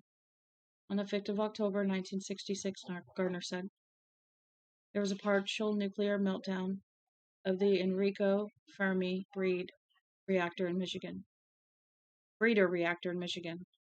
Nothing happened, Ted the power man said. Spread his hands to the assembly company as if to say, you see, QED. No, Gardner said, nothing did. God may know why, but my guess no one else does. The chain reaction stopped on its own. No one knows why. One of the engineers, the contractors called in, took a look, smiled, and said, you guys almost lost Detroit. Then he fainted. Oh, but Mr. Gardner, that was... Gardner held up a hand. When you examine the cancer death stats for the areas surrounding every nuclear power facility in the country, you find anomalies, deaths that are way out of line with the norm. That's utterly untrue, and let me finish, please. I don't think the facts make any difference anymore, but let me finish anyway. Long before Chernobyl, the Russians had an accident at a reactor in a place called Kishtim, but Khrushchev was premier then, and the Soviets kept their lips a lot tighter. It looks like maybe they were storing used rods in a shallow ditch. Why not? As Madame Curie might have said, it seemed like a good idea at the time. Our best guess is that the core rods oxidized. Only instead of creating ferrous oxide or rust, the way steel rods do, these rods rusted pure plutonium. It was like building a campfire next to a tank filled with LP gas. But they didn't know that. They assumed it would be all right. They assumed. He could hear the rage filling his voice and was helpless to stop it. They assumed. They played with the lives of living human beings as if they were, well, so many dolls. And guess what happened? The room was silent. Patty's mouth was a frozen red slash. Her complexion was milky with rage. It rained, Gardner said. It rained hard. And that started a chain reaction that caused an explosion. It was like the eruption of a mud volcano. Thousands were evacuated. Every pregnant woman was given an abortion. There was no choice involved. The Russian equivalent of a turnpike in the Kishtum area was closed for almost a year. Then, when word started to leak out that a very bad accident had happened on the edge of Siberia, the Russians opened the road again. But they put up some really hilarious signs. I've seen the photos. I don't read Russian, but I've asked 4 or 5 different people for a translation and they all agree. Sounds like a bad ethnic joke. Imagine yourself driving along the American Thruway, I-95 or I-70 maybe, and coming up to a sign that says, please close all windows, turn off ventilation accessories, and drive as fast as your car will go for the next 20 miles. Bullshit, Ted the Powerman said loudly. Photographs available under the Freedom of Information Act, Guard said. If this guy was only lying, maybe I could live with it. But he and the rest of the people like him are doing something worse. They're like salesmen telling the public that cigarettes not only don't cause lung cancer, they're full of vitamin C and keep you from having colds. Are you implying 32 at Chernobyl? We can verify. Hell, maybe it is only 32. We've got photos taken by American doctors which suggest there must be at least over 200 already. But say 32. It doesn't change what we've learned about high rad exposure. The deaths don't all come at once. That's what's so deceiving. The deaths come in 3 waves. First, the people who get fried by the accident. Second, the leukemia victims, mostly kids. Third, the most lethal wave, cancer in adults 40 or over. So much cancer you might as well go on and call it a plague. Skin cancer, breast cancer, liver cancer, melanoma, and bone cancer are the most common. But you also got your intestinal cancer, your bladder cancer, your brain tumors, your... Stop! Can't you please stop? Ted's wife cried. Hysteria lent her voice a surprising power. I would if I could, dear, he said gently. I can't. In 1964, the AEC commissioned a study on the worst-case scenario of an American reactor 1/5 the size of Chernobyl blew. The results were so scary the AEC buried the report. It suggested, Shut up, Gardner, Patty said loudly. You're drunk. He ignored her, fixed his eyes on the power man's wife. It suggested that such an accident in a relatively rural area of the USA, the one they picked was mid-state Pennsylvania, where 3 Mile Island is, by the way, would kill 45,000 folks, grad 70% of the state, and do $17 million worth of damage. Holy fuck! Someone cried. Are you shitting? Nope, Gardner said, never taking his eyes from the woman, who now seemed hypnotized with terror. If you multiply by 5, you get 225,000 dead and $85 million worth of damage. He refilled his glass nonchalantly with the silent grave of the room, tipped it to Arberg, and drank 2 mouthfuls of straight vodka, uncontaminated vodka, one hoped. So, he finished, we're talking about 250,000 people dead by time the 3rd wave dissipates, around 2040. He winked at Ted the Power Man, whose lips had pulled back from his teeth. Be hard to get that many people even on a 767, wouldn't it? Those figures came directly out of your butt, Ted the Power Man said angrily. Ted, the man's wife said nervously. She had gone dead pale except for the tiny spots of red burning high up on her cheekbones. You don't expect me to stand here and listen to that. That party line rhetoric? He asked, approaching Gardner until they were almost chest to chest. Do you? At Chernobyl, they killed the kids, Gardner said. Don't you understand that? The ones 10 years old, the ones in utero. Most may still be alive, but they are dying right now while we stand here with our drinks in our hands. Some can't even read yet. Most will never kiss a girl in passion. Right now, while we're standing here with our drinks in our hands. They killed their children. He looked at Ted's wife, and now his voice began to shake and to rise slightly as if in plea. We know from Hiroshima, Nagasaki, from our own tests at Trinity and on the Bikini, they killed their own children. Do you dig what I'm saying? There are 9-year-olds in Pripyat who are going to die shitting out their own intestines. They killed the children. Ted's wife took a step back, eyes wide behind her glasses, mouth twitching. We'll acknowledge that Mr. Gardner is a fine poet, I think, Ted said, the power man said, putting an arm around his wife and pulling her to his side again. It was like watching the cowboy rope a calf. He's not very well informed about nuclear power, however. We really have no idea what may or may not have happened at Kishtip. And the Russian figures on the Chernobyl casualties are, at the shit, Gardner said. You know what I'm talking about. Bay State Electric has got all this stuff in its files, along with the elevated cancer rates in the areas surrounding American nuclear power facilities. The water contaminated by nuclear waste. The water in deep aquifers. The water people wash their clothes and their dishes and themselves in. The water they drink. You know.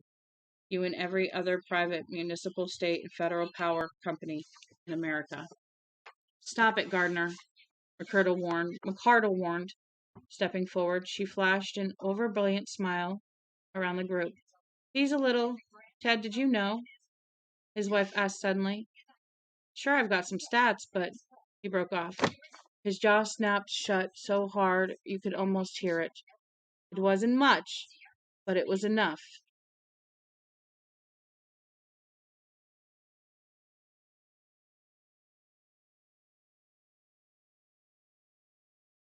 Suddenly, they knew, all of them, that he had omitted a good deal of scripture from his sermon. Gardner felt a moment of sour, unexpected triumph. There was a moment of awkward silence, and then, quite deliberately, Ted's wife stepped away from him. He flushed. Guard, he looked like a man who had just ranged his thumb with a hammer. Oh, we have all kinds of reports, he said. Most are nothing but a tissue of lies. Russian propaganda. People like this idiot are more than happy to swallow it hook, line, and sinker.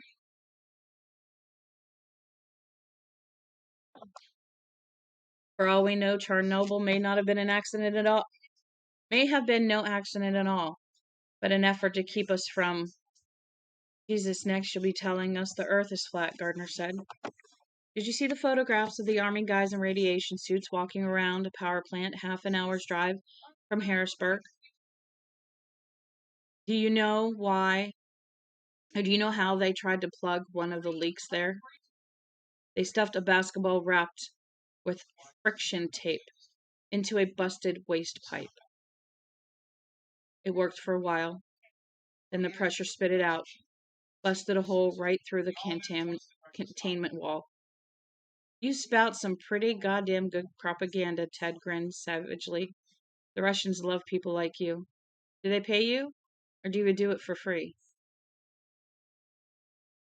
Who sounds like an airport moonie now? Gardner asked, laughing a little. He took a step closer to Ted. Nuclear reactors are better built than Jane Fonda, right? As far as I'm concerned, they're about the size of it. That's about the size of it, yes. Please, the dean's wife said, distressed. We may discuss, but let's not shout. Please, after all, we're college people. Somebody better fucking shout about it, Gardner shouted. She recoiled, blinking, and her husband stared at Gardner with eyes as bright as chips of ice. Stared as if he were marking guard forever. Guard supposed he was. Would you shout if your house was on fire and you were the only one in your family to wake up in the middle of the night and realize what was happening? Or just kind of tiptoe around and whisper on account of you're a college person? I just believe that this has gone far enough. Gardner dismissed her, turned to Mr. Bay State Electric, and winked at him confidently. Tell me, Ted. How close is your house located to this nifty nuclear facility you guys are building? I don't have to stand here and... Not too close, huh? That's what I thought. He looked at Mr. Ted.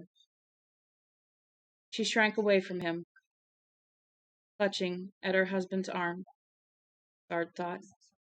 What is it that she sees to make her shrink away from me like that? What exactly?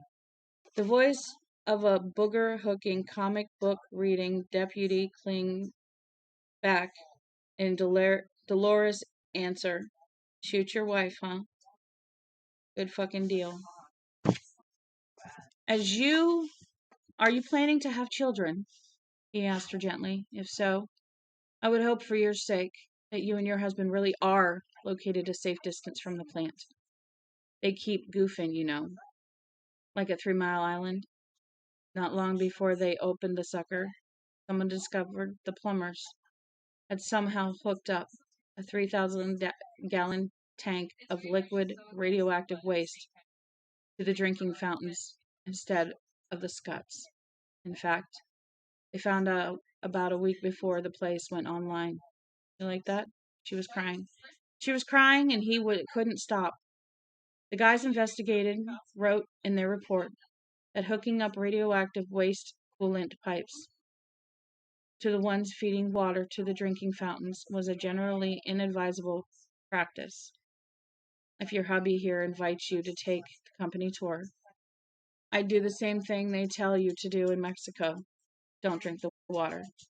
And if your hubby invites you after you're pregnant, or after you even think you might be, tell him, Gardner said, smiling. Gardner smiled, first at her, then at Ted. Tell him you've got a headache, he said. Shut up, Ted said. His wife had begun to moan. All right, Arberg said. I really do think it's time for you to shut up, Mr. Gardner.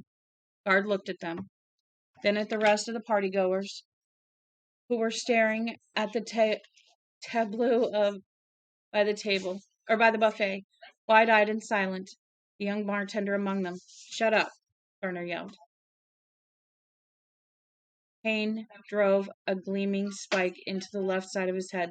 Yeah, shut up and let the goddamn house burn.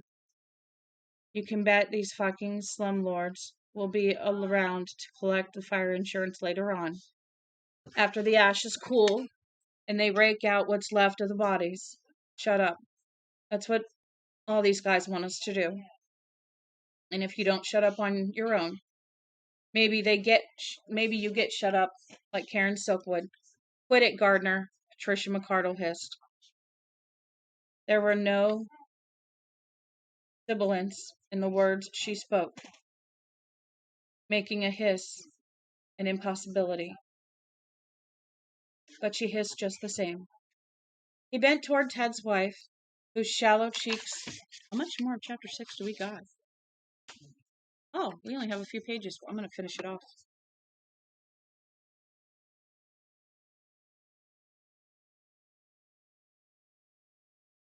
He bent toward Ted's wife, whose shallow cheeks were now wet with tears. Also, you might check the IDS rates. Infant death syndrome, that is. They go up in plant areas. Birth defects, such as Down syndrome, mongoloidism, in other words, and blindness, and I want you to get out of my house, Arberg said. You've got potato chips on your chin, Gardner said, and turned back to Mr. and Mrs. Bay State Electric.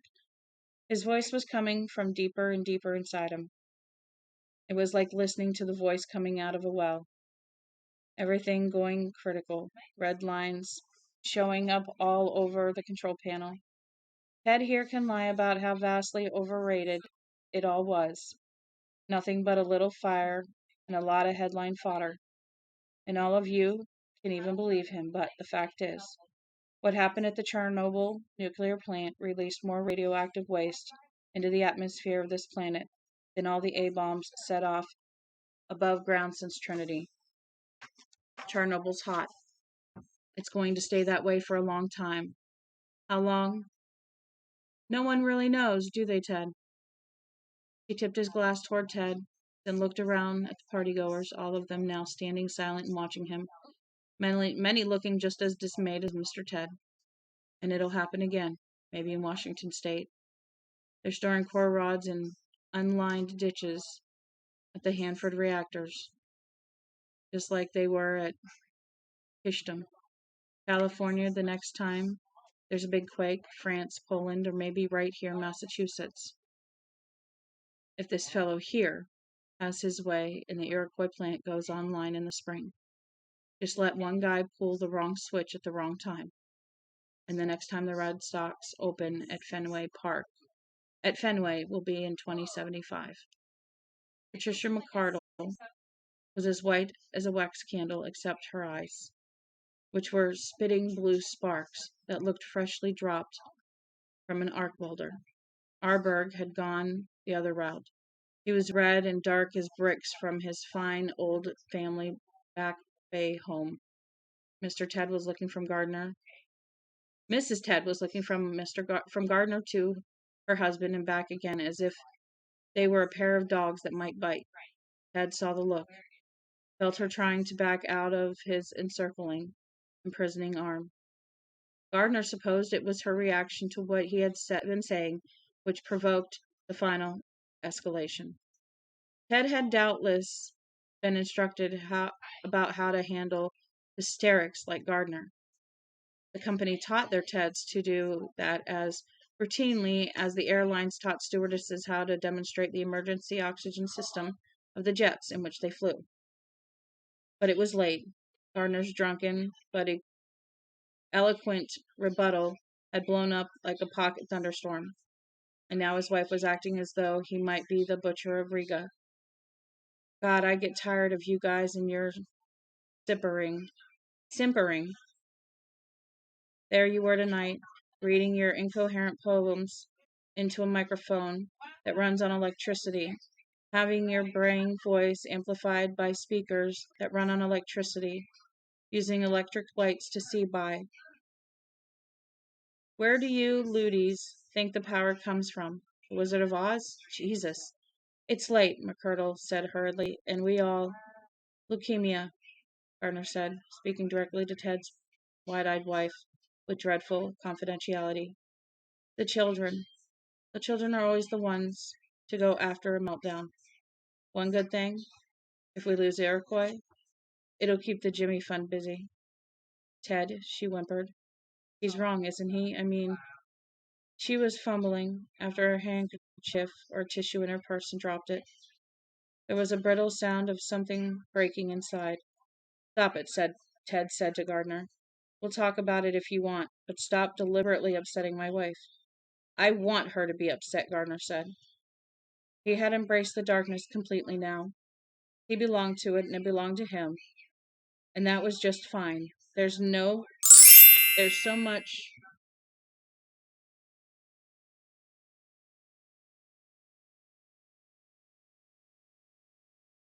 What the hell? I have no idea what that was.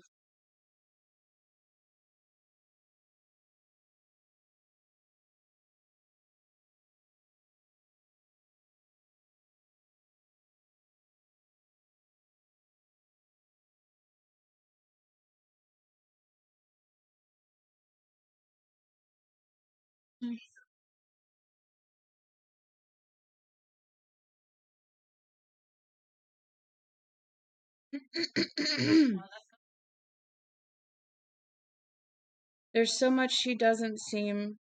Oh, he had embraced the darkness completely now. He belonged to it, and it belonged to him, and that was just fine. There's so much she doesn't want to know. She doesn't seem to know. Stuff she ought to know, considering who she's married to and all. Actually, I do know what I thought. Okay. He turned the beautiful, wild grin on her. She looked into it without flinching this time, mesmerized like a doe in a pair of oncoming headlights. Used core rods now. Do you know where they go when there's no more good in the pile? Did he tell you that the core rod fairies take them? That the core rod fairy takes them? Not true. The power folks sort of squirrel them away. There are great big hot piles of core rods here, there, and everywhere, sitting in nasty pools of shallow water. They're really hot, ma'am, and they're going to stay that way for a long time. Gardner, I want you out, Arberg said again. Ignoring him, Gardner went on, speaking to Mrs. Ted, Mrs. Ted and Mrs. Ted's only, and Mrs. Ted only. They're already losing track of some of the piles of used rods. Did you know that? Like little kids who play all day and go to bed tired and wake up the next day and can't remember where they left their toys. And then there's the stuff that just goes poof. The ultimate bad bomber stuff. Enough plutonium has already disappeared to blow up the eastern seaboard off the United States. But I've got to have a mic to read my incoherent poems.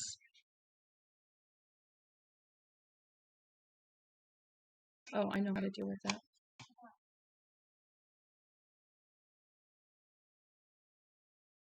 I think that might do it. If not, yes, it took care of the sound. Okay. I'll deal with that in a minute.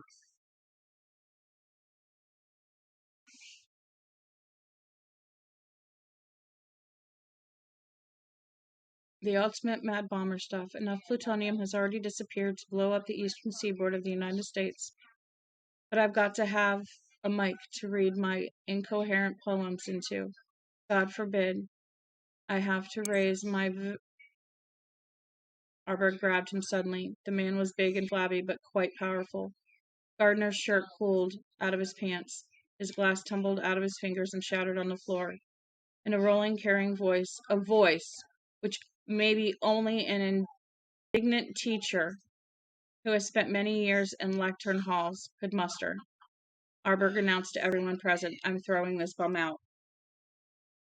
This declaration was greeted by spontaneous applause. Not everyone in the room applauded. Maybe not even half of them did. But the power guy's wife was crying hard now, pressing against her husband, no longer trying to get away. Till Arberg grabbed him, Gardner had been hulking over her, seeming to menace her. Gardner felt his feet skim over the floor, then leave entirely. He caught a glimpse of Patricia McCardle, her mouth compressed, her eyes glaring, her hands smacking together in a furious approval she had refused to accord him earlier. He saw Ron Cummings standing in a library door, a monstrous drink in one hand, an arm around a pretty blonde girl, his hand pressed firmly against the sidewall of her breast. Cummings looked concerned, but not exactly surprised. After all, it was only the argument in the Stone County Bar and Grill continued to another night, wasn't it? Are you going to let this shallow bag of shit just put you out on the doorstep like a stray cat? Gardner decided he wasn't.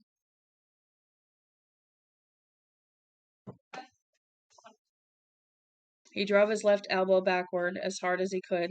It slammed into Arberg's chest. Gardner thought that was what it would feel like to drive your elbow into a bowl of extremely firm jello.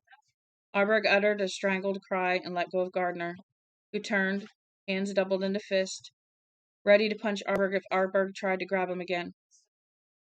Tried to so much as touch him again. He rather hoped Argle-Bargle wanted to fight. But the beefy son of a whore showed no signs of wanting to fight. He had also lost interest in putting Gardner out. He was clutching his chest like a hammy actor preparing to sing a bad aria. Most of the brick-like color had left his face, although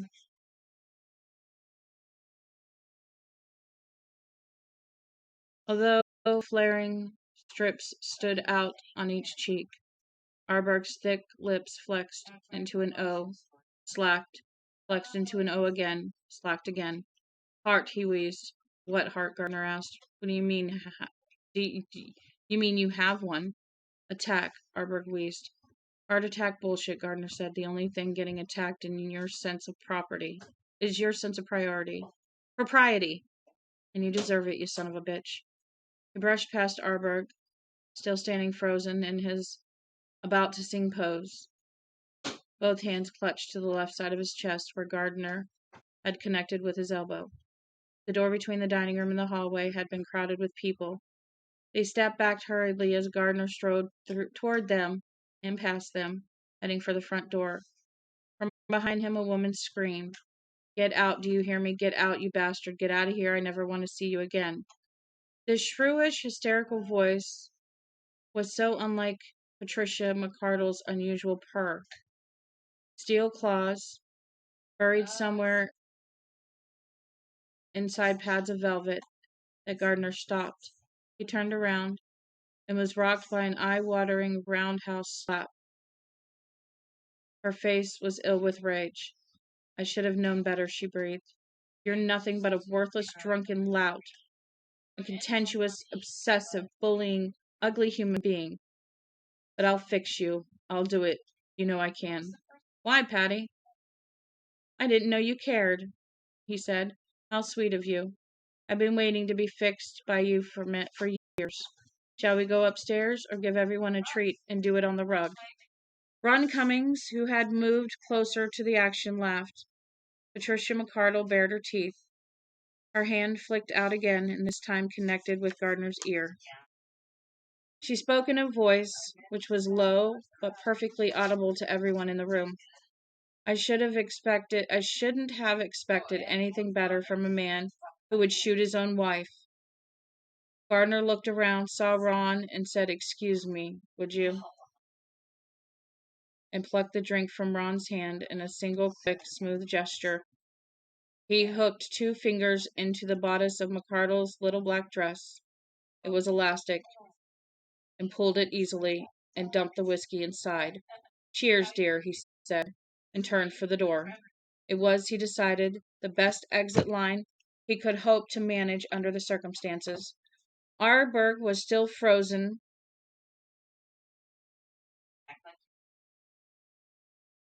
with his fists clutched to his chest, mouth flexing into an O and then relaxing. "Heart," he wheezed again to Gardner, or anyone who would listen to him. In the other room, Patricia McCardle was shrieking, "I'm all right. Don't touch me. Leave me alone. I'm all right." "Hey, you." Gardner turned toward the voice, and Ted's first fist struck him high on the cheek. Gardner stumbled most of the way down the hall, clawing at the wall for balance. He struck the umbrella stand, knocked it over, then hit the front door hard enough to make the glass in the fan light shiver. Ted was walking down the hall toward him like a gunfighter. "My wife's in the bathroom having hysterics because of you, and if you don't get out of here right now, I'm going to beat you silly." The blackness exploded like a rotted, gas-filled pocket of guts. Gardner seized one of the umbrellas. It was long, furled, and black. An English lord's umbrella, if there had ever been one. He ran toward Ted, towards this fellow, who knew exactly what the stakes were, but was going ahead anyway. Why not? There were 7 payments left on the Datsun Z and 18 on the house. So why not, right? Ted, who saw a 600% increase in leukemia merely as a fact which might upset his wife. Ted, good old Ted. And it was just lucky for good old Ted that it had been umbrellas instead of hunting rifles at the end of the hall. Ted stood looking at Gardner, eyes widening, jaw dropping. The look of flushed anger gave way to uncertainty and fear. The fear that comes when you decide you're dealing with an irrational being. Hey, Harumba, you asshole, Gardner screamed. He waggled the umbrella and then poked Ted, the power man, in the belly with it. Hey, Ted gasped, doubling over. Stop it. Andle, Gardner yelled, now beginning to whack Ted with the umbrella back and forth, back and forth, back and forth. The strap which held the umbrella, furled against its handle, came loose. The umbrella, still closed, but now loose, slopped around the handle. Arriba. Ted was now too unnerved to think about renewing his attack or to think about anything but escape. He turned and ran. Gardner chased him, tackling, beating the back of his head and the nape of his neck with the umbrella. He was laughing, but nothing was funny. His earlier sense of victory was leaving fast. What victory was there in getting the best of a man like this in an argument, even temporarily? Hold on. Or making his wife cry, or beating him with a closed umbrella. Would any of those things keep the Iroquois plant from coming online next May? Please put her out. I'm almost done. Outside. Would any of those things save what was left of his own miserable life, or kill those tapeworms inside him that kept digging and munching and growing, eating whatever was left inside that was sane? No, of course not. But for now, senseless forward motion was all that mattered, because that was all there was left. Arriba, you bastard, he cried, chasing Ted into the dining room. Ted had his hands on his head and was waving them around his ears. He looked like a man beset by bats. The umbrella did look like a bat, a little bat-like as it lashed up and down. Help me, Ted squealed. Help me, man's gone crazy. But they were all backing away, eyes wide and scared. Ted's hip struck one corner of the buffet. Hip struck one corner of the buffet. The table rocked forward and upward, silverware sliding down the inclined plane of the wrinkled tablecloth. Plates falling and shattering on the floor. Arberg's Waterford punch bowl detonated like a bomb, and a woman screamed. The table tottered for a moment and then went over. Help! Help! Help! And now, Gardner brought the umbrella down on Ted's head with a particularly hard swipe. Its trigger enraged, and the umbrella popped open with a hollow push. Now Gardner looked like a mad Mary Poppins chasing Ted the Power Man with the umbrella in one hand. Later, it would occur to him that opening the umbrella in the house was supposed to be bad luck. Hands grabbed him from behind. He whirled, expecting that Arberg was over his impropriety attack and was back to have another go at giving him the bum's rush. It wasn't Arberg. It was Ron. He still seemed calm, but there was something in his face, something dreadful. Was it compassion? Yes, Gardner saw. That was what it was. Suddenly he didn't want the umbrella anymore. He threw it aside. The dining room was silent, but for Gardner's rapid breathing and Ted's harsh, sobbing gasps. The overturned buffet table lay in a puddle of linen, broken crockery, shattered crystal. The odor of spilled rum punch rose in an eye-watering fog. Patricia McCardle is on the phone talking to the cops, Ron said. And when it's Back Bay, they show up in a hurry. You want to bug out of here, Jim? Gardner looked around, saw knots of partygoers standing against the walls and in the doorways, looking at him with those wide, frightened eyes. By tomorrow, they won't remember if it was about nuclear power or Carlos Williams, or how many angels can dance on the head of a pin, he thought. Half of them will tell the other half I had a pass at his wife. Just that good old, fun-loving, wife-shooting Jim Gardner, going crazy and beating the shit out of a guy with an umbrella. Also dumping about a pint of Chivas between the tiny tits of a woman who gave him a job when he had none. Nuclear power. What did that have to do with it? What a Christless mess, he said hoarsely to Ron. Shit, they'll talk about it for years, Ron said. The best reading they ever had, followed by the best party blow-off they ever saw. Now, get going. Get your ass up to Maine, I'll call. Said the power man, eyes wide and teary. Made a lunch for him. 2 young men, one was the bartender, held him back. Goodbye, Gardner said to the hurdled knots of people. Thank you for the lovely time. He went to the door, then turned back. And if you forget anything else, remember about the leukemia and the children. Remember. But what they remembered was him whacking Ted with the umbrella. He saw it in their faces. Or what they'd remember. Gardner nodded and went down the hallway past Arberg, who was still standing with his hands clutched to his chest, lips flexing and closing. Gardner did not look back. He kicked aside the litter of umbrellas, opened the door, and stepped out into the night. He wanted to drink more than he ever had in his life, and he supposed he must have found one, because that was when he fell into the belly of a big fish, and the blackout swallowed him.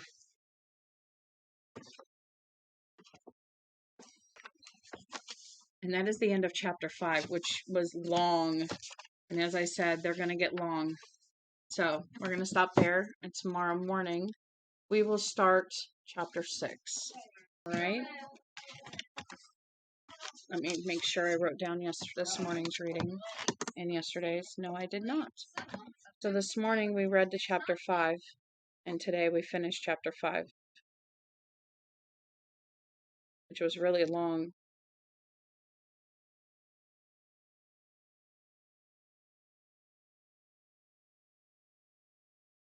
Making sure I write Tommyknockers, just so I remember what we read. So tomorrow will be chapter 6, and we'll see if it's a long chapter or a short chapter, shall we? But until then, we will enjoy our evening, as it is 9 o'clock. We did just about 2 hours, so yeah, it was a long chapter. Anywho, I hope y'all have a good night. And I will see you in the morning. In the meantime, I'm going to get some more water because my mouth is so dry.